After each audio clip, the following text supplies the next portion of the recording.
সেই দিনগুলোর কথা খুব মনে পড়ে। যখন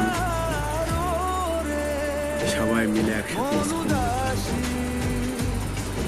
একটা বেঞ্চে সবাই বসে আড্ডা মারতাম, জল ভরার নাম করে সারা স্কুল ঘুরে আসতাম, স্যারের নতুন নতুন নাম দিতাম,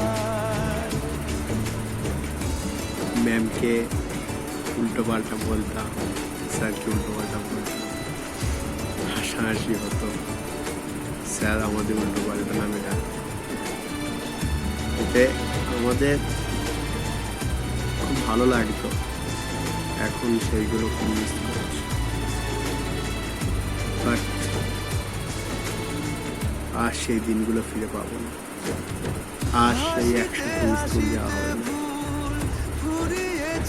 কেউ যাবে কাজে, কেউ যাবে শ্বশুর বাড়ি, কেউ যাবে অন্য কিছু। যাই হোক, আমাদের নতুন জীবন আবার শুরু হচ্ছে। আমরা এখন কলেজে উঠতে যাচ্ছি। যাই হোক, আমাদের এখন সেই নিয়েই থাকতে হবে। কটা দিন মাত্র, তারপর স্কুল লাইফ।